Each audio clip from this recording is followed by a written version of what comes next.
विष्णु पुराण प्रथम अंश 11वां अध्याय।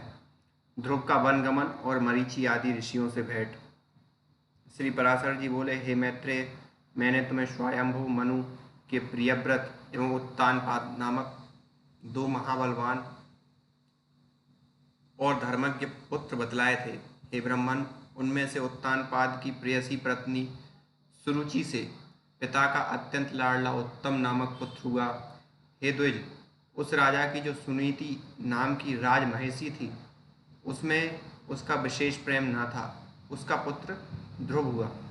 एक दिन राज सिंहासन पर बैठे हुए पिता की गोद में अपने भाई उत्तम को बैठा देख ध्रुव की इच्छा भी गोद में बैठने की हुई, किंतु राजा ने अपनी प्रेयसी सुरुचि के सामने गोद में चढ़ने के लिए उत्कंठित होकर प्रेमवश आए हुए उस पुत्र का आदर नहीं किया।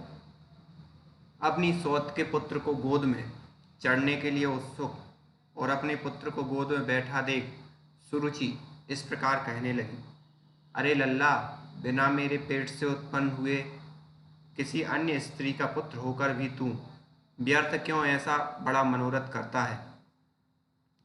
तू अविवेकी है, इसलिए ऐसी अलभ्य उत्तमोत्तम वस्तु की इच्छा करता है। यह ठीक है कि तू भी इन्हीं राजा का पुत्र है, तथापि मैंने तो तुझे अपने गर्भ में धारण नहीं किया। समस्त चक्रवर्ती राजाओं का आश्रय रूप यह राज सिंहासन तो मेरे ही पुत्र के योग्य है। तू व्यर्थ क्यों अपने चित्त को संताप देता है? मेरे पुत्र के समान तुझे वृथा ही यह ऊंचा मनोरथ क्यों होता है? क्या तू नहीं जानता कि तेरा जन्म सुनीति से हुआ है? श्री पराशर जी बोले, हे द्विज, विमाता का ऐसा कथन सुन वह बालक कुपित हो पिता को छोड़कर अपनी माता के महल को चल दिया। हे मैत्रेय, जिसके ओष्ठ कुछ कुछ कांप रहे थे, ऐसे अपने पुत्र को क्रोध युक्त देख सुनीति ने उसे गोद में बिठाकर पूछा, बेटा, तेरा क्रोध का कारण क्या है? तेरा किसने आदर नहीं किया? तेरा अपराध करके कौन तेरे पिताजी का अपमान करने चला है?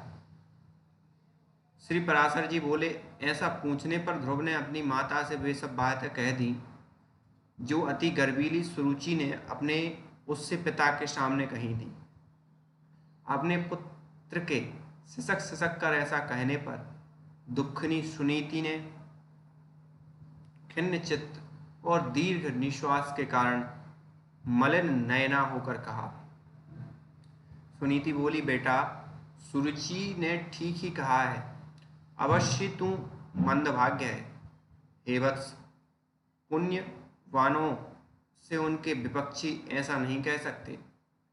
बच्चा, तू व्याकुल मत हो, क्योंकि तूने पूर्व जन्म में जो कुछ किया है उसे दूर कौन कर सकता है, और जो नहीं किया वह उसे दे भी कौन सकता है।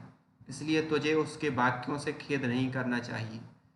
बेटा, जिसका पुण्य होता है उसी को राजसन, राजच्छन्न तथा उत्तम उत्तम घोड़े और हाथी आदि मिलते हैं। ऐसा जानकर तू शांत हो जा।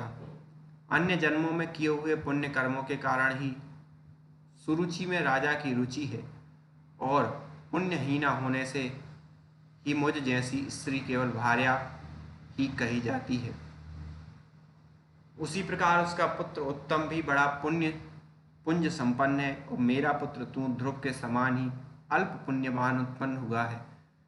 तथापि बेटा, तुझे दुखी नहीं होना चाहिए, क्योंकि जिस मनुष्य को जितना मिलता है वह अपनी उतनी ही पूंजी में मग्न रहता है। और यदि सुरुचि के वाक्यों से तुझे अत्यंत दुख ही हुआ है तो सर्व फलदायक पुण्य के संग्रह करने का प्रयत्न कर। तू सुशील, पुण्यात्मा, प्रेमी और समस्त प्राणियों का हितैषी बन, क्योंकि जैसे नीची भूमि की ओर ढलकता हुआ जल अपने आप ही पात्र में आ जाता है, वैसे ही सत्पात्र मनुष्य के पास स्वतः ही समस्त संपत्तियां आ जाती हैं। ध्रुव बोले, माताजी, तुमने मेरे चित्र को शांत करने के लिए जो बात कही है वह दुर्वाक्यों से बिंधे हुए मेरे हृदय में तनक भी नहीं ठहरती। इसलिए मैं तो अब वही प्रयत्न करूंगा जिससे संपूर्ण लोकों से आदरणीय सर्वश्रेष्ठ पद को प्राप्त कर सकूं। राजा की प्रेयसी तो अवश्य सुरुचि ही है, और मैंने उसके उदर से जन्म भी नहीं लिया है। तथापि हे माता, अपने गर्भ में बड़े हुए मेरा प्रभाव भी तुम देखना। उत्तम जिसको उसने अपने गर्भ में धारण किया है मेरा भाई ही है। पिता का दिया हुआ राजासन वही प्राप्त करे, भगवान करे ऐसा ही हो। माता जी, मैं किसी दूसरे के दिए हुए पद का इच्छुक नहीं हूँ। मैं तो अपने पुरुषार्थ से ही उस पद की इच्छा करता हूँ जिसको पिताजी ने भी प्राप्त नहीं किया। श्री पराशर जी बोले, माता से इस प्रकार का ध्रुव उसके महल से निकल पड़ा और फिर नगर से बाहर आकर बाहरी उपवन में पहुंचा।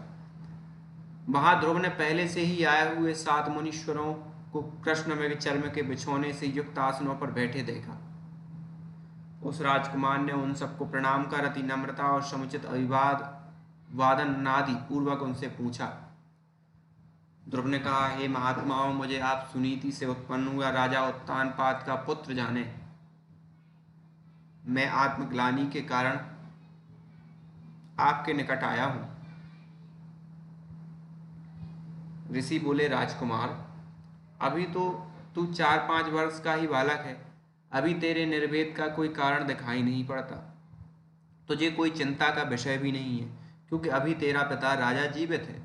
और हे बालक, तेरी कोई इष्ट वस्तु खो गई हो तो ऐसा भी हमें दिखाई नहीं देता, तथा हमें तेरे शरीर में भी कोई व्याधि नहीं दिख पड़ती। फिर तेरी ग्लानि का कारण क्या है? यदि कोई हेतु हो तो बता। श्री पराशर जी बोले, तब सुरुचि ने उससे जो कुछ कहा था वह सब उसने कह सुनाया।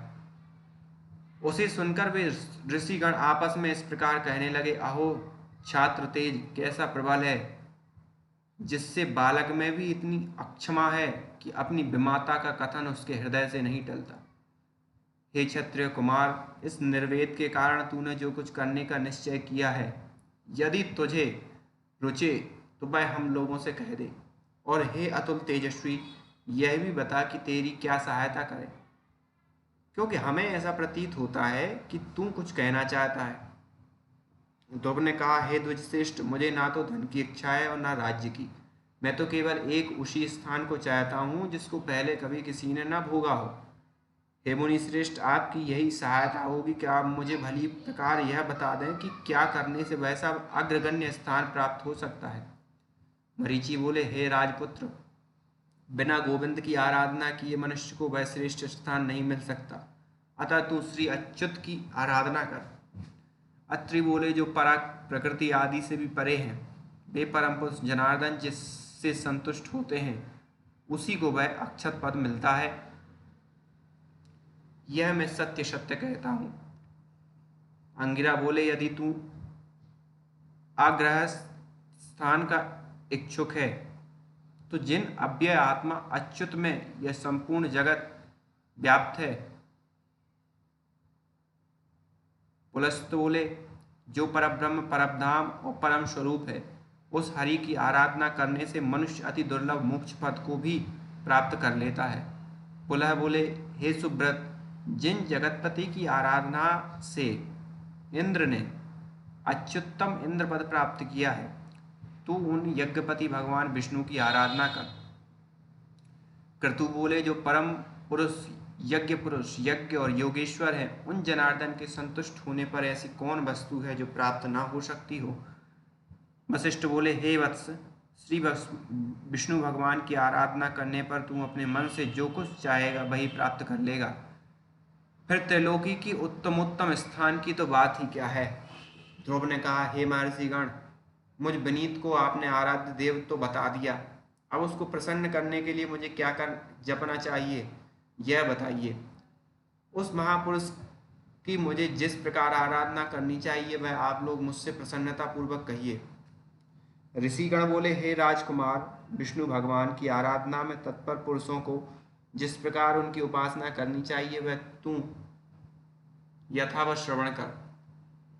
मनुष्य को चाहिए कि पहले संपूर्ण बाह्य विषयों से चित्त को हटावे और उसे एकमात्र उन जगतधार में ही स्थित कर दे। हे राजकुमार, इस प्रकार एकाग्रचित होकर तन्मय भाव से जो कुछ जपना चाहिए वह सुन। ओम हिरण्यगर्भा, पुरुष प्रधान और अव्यक्त रूप शुद्ध ज्ञान स्वरूप वासुदेव को नमस्कार है। और ओम नमो भगवते वासुदेवाय मंत्र को पूर्व काल में तेरे पितामह भगवान स्वयंभू मनु ने जपा था। तब उनसे संतुष्ट होकर श्री जनार्दन ने उन्हें त्रिलोकी में दुर्लभ मनोवांछित सिद्धि दी थी। उसी प्रकार तू भी इसका निरंतर जप करता हुआ श्री गोविंद को प्रसन्न कर। इति श्री विष्णु पुराणे प्रथमंसे एकादशो अध्यायः।